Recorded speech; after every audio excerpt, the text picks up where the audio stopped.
So today I am making some spring rolls, also known as fresh rolls. I understand that they come from Vietnam, and so they're Vietnamese based. And my sister requested this recipe, and so I found a story to go with it. So I have my rice paper, I have cilantro, basil, Thai basil, and mint. Couldn't remember. I already chopped up some cucumber, red cabbage, green cabbage, carrots, tomatoes, lettuce, microgreens. I made a peanut sauce, which I did record, so I'll have that at the end, and a jalapeno ranch sauce that I'll also have. I chopped up some Thai chilies in case I want to sprinkle some of those on there, and I have my shrimp. So let's get started. So our story today takes place in Vietnam only a few years ago. It was pretty recent. And it started out, a little bit of background first, is that religion is still very heavily regulated in China. And so I don't want to do that, there was a religion called Gong it was super popular back in the 50s. And because it was originally a religion, it got recategorized as like a self-cultivation type thing, and so more science-based, and so it wasn't as frowned upon. But there were some offshoots of it. There was one specific offshoot called Falun Gong. And so this is the religion that is subject in our story today. So there was a small group of followers that were supposedly practicing Falun Gong, and if I am saying that wrong and you know how to say that correctly, please do not hesitate to tell me. I'm always willing to learn, especially when it comes to speaking other languages, because I don't. So I am always happy to learn. But anyways, so there was a small group of people who were quote unquote following that religion, but it seemed like they were taking a much more apocalyptic and like demon-y type approach to it and perspective. And so they were not super popular. There wasn't a lot of people that were following them, but there was enough that they rented a house, like a lot of cults do. That didn't turn out looking good. Anyways, they rented a house, and there was a small group of them that were living in there. And so this group was led by 32-year-old Pham Thai Tien Ha, and they were in Ho Chi Minh City. So it turns out later that they weren't really practicing Qigong or Falun Gong. They were kind of doing their own thing. Like I said, very very apocalyptic based demonology type stuff. And so it ends up like down the road that it turns out that there was a lot of conspiracies that came out because the government was trying to shut them down, which, I mean, that might be a conspiracy on its own, the anti-government thing, but I don't know. I wasn't there. Circling back to the religious aspect of it, the small group, kind of did their own thing, but they were very, very strict. And they did a lot of stuff that was, pretty extreme. Like, they didn't believe in having sexual relations with people. They didn't, just real closed off. And one of the most extreme things they did was, as I'm making food, they did 14-day fasts, which is so hard on the body.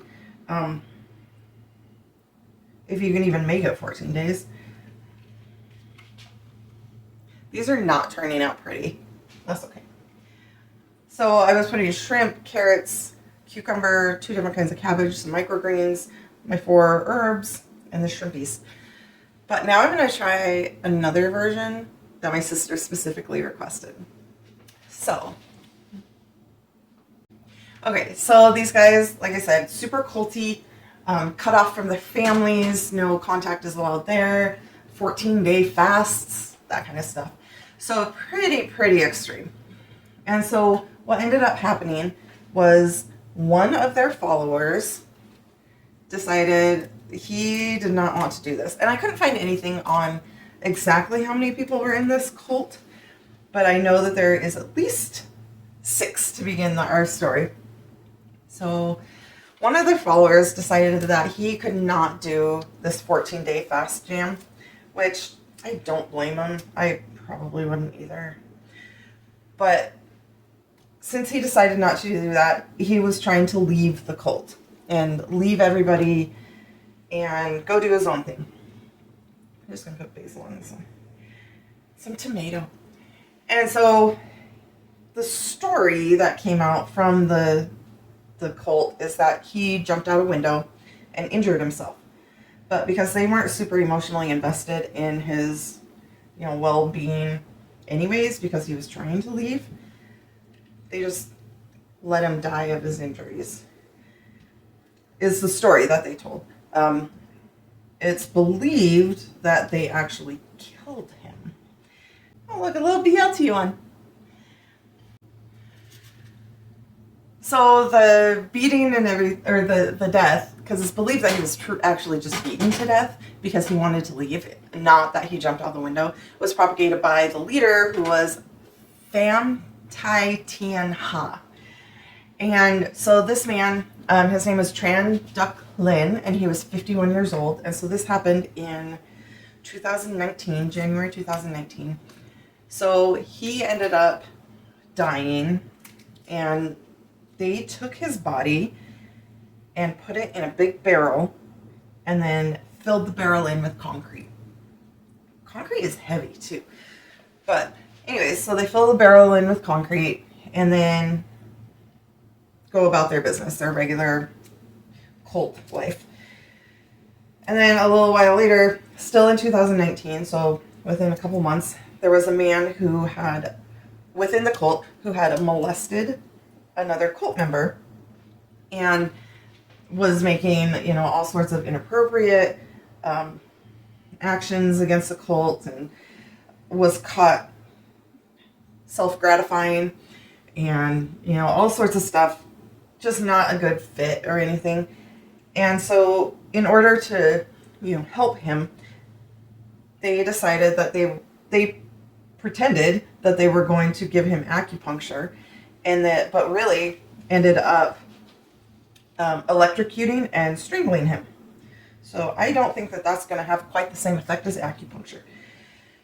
So he ended up dying, and they're like, well, our disposal method worked real well for the first guy, so we're just going to follow that same methodology. And so they put him in a barrel, filled it with concrete. These are not turning out pretty, but I think they're going to taste good. So this was 27-year-old Tran Tri Than that wasn't able to stick to this rigid protocol that they had for the cult. And so because it's a cult, they were renting. This wasn't a house that they owned. And they ended up moving away from Ho Chi Minh City.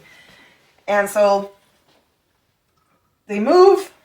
The homeowner comes and is checking everything out to make sure that the house is still, viable and everything. Finds these 2 barrels, figures out that there's bodies in there, calls the police.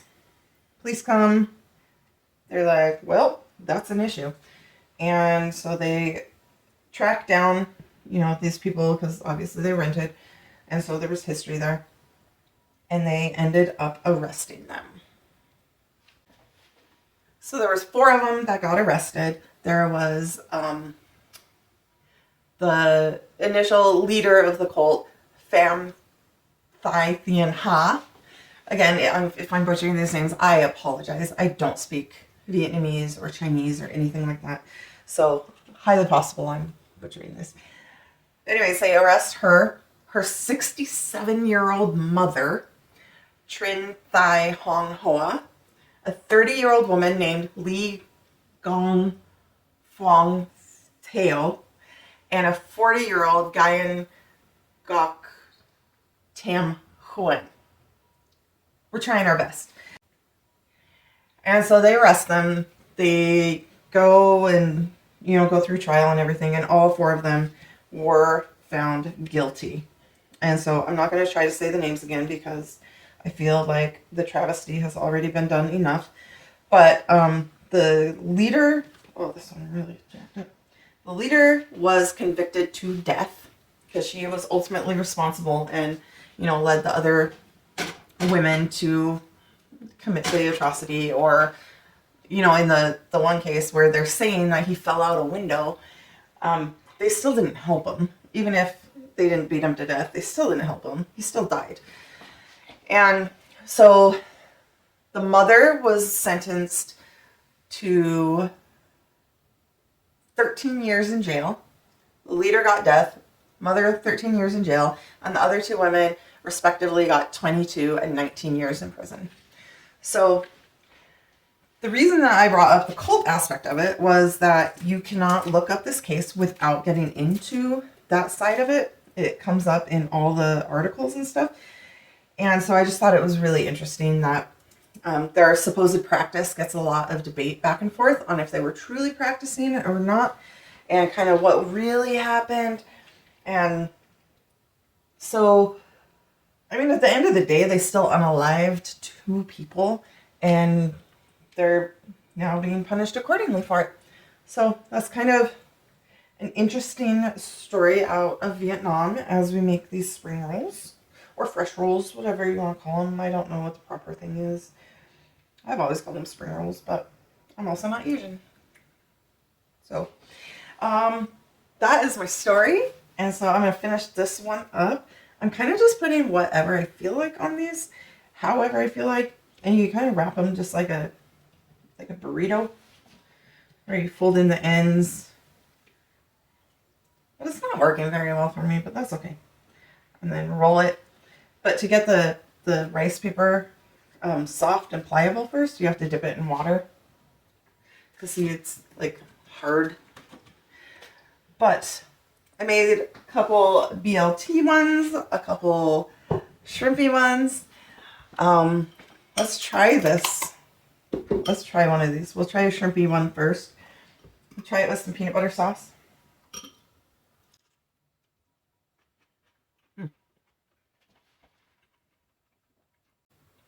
I took way too big of a bite, but it's really good. The peanut sauce is spicy, and so it adds a really nice little kick to it. The shrimp is nice and cold. This is a very good dish for summer. I really like it in the summer. It's also one that you really want to assemble your, stuff that you're going to use first, because it makes it a lot easier to, keep going, because you have to keep your water kind of warm, that kind of stuff. And then my sister requested something with bacon, which I've never seen a fresh or spring roll with bacon, but decided it'd be fun. So I also made a jalapeno ranch. Just a sec. All right, so on the shrimp roll, I had shredded green cabbage, purple cabbage, some microgreens, cucumber. That I sliced my cucumber into sticks so it'd be easy to handle. I had pre-match sticked carrots, chopped all my cilantro, my 2 basils. Thai basil is really, really yummy. You can see how it looks a little bit different than regular basil. Tends to be a little bit darker, a little bit more purpley, but super delicious. It has a little bit more of a peppery flavor to it. Some mint. I think mint is the secret, especially with the shrimp. It adds a really nice pop. So here, we'll try a bacon or BLT one with jalapeno ranch.